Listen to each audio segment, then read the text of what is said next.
శ్రీ గురుభ్యో నమః. పరమాచార్య స్వామివారు మధ్యాహ్నం పూట విశ్రమించడం ఎవరూ చూడలేదు. కానీ స్వామివారి చివరి సంవత్సరాల్లో తీవ్రమైన ఉపవాసాల వల్ల శక్తి తగ్గిపోవడంతో కొంతసేపు విశ్రాంతి తీసుకునేవారు.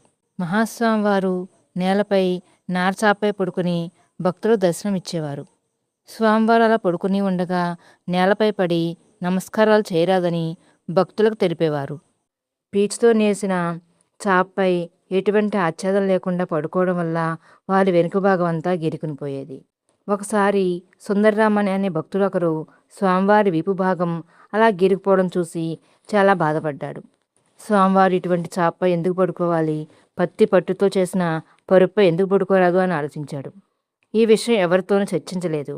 ప్రసాదం తీసుకుని చెన్నై వెళ్ళిపోయాడు. చెన్నై వెళ్ళిన వెంటనే మొదటగా ఒక పరుపులు తయారు చేసే దుకాణానికి వెళ్ళాడు. 2 రోజుల్లో వెల్లవెట్టి వస్త్రంతో కుట్టిన పట్టుపరుపును తయారు చేయించాడు. తానే దాన్ని తీసుకుని శ్రీమఠానికి వచ్చాడు. ఎంతో సంతోషంతో ఇప్పటికిప్పుడు స్వామివారు దీనిపై పడుకుని చాలా సౌకర్యంగా ఉంది అని అంటారని అనుకున్నాడు. ఆ పరుపుని స్వామివారి ముందుంచాడు. సేవకుడు బాలుమామ స్వామివారితో, సుందరరామన్ స్వామివారి కోసం పరుపు తెచ్చాడు.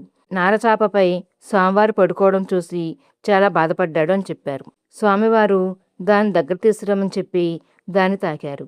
సుందరరామన్ చాలా ఆనందించాడు.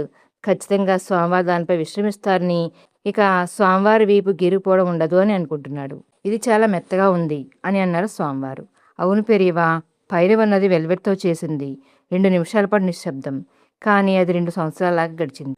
అర్జునుడు భీష్మునికి పరుపు ఏర్పాటు చేశాడు. అది ఎటువంటి పరుపు నీకు తెలుసా అని అడిగారు స్వామివారు.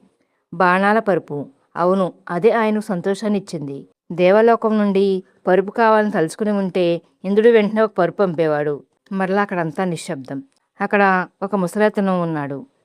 అతను 80 సంవత్సరాల రైతు. అప్పులు తీర్చలేక సరిగ్గా నిద్ర కూడా పోవడం లేదు.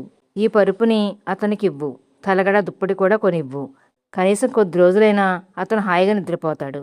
సుందరరామన్ స్వామివారి మాటలు విన్నాడు. స్వామివారి మాట అంటే అది సాక్షాత్తు పరమశివుని మాట అవును కదా.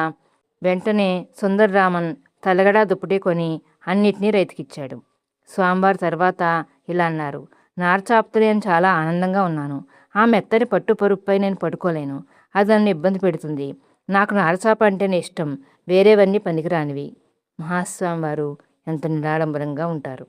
జయ జయ శంకర హర హర శంకర.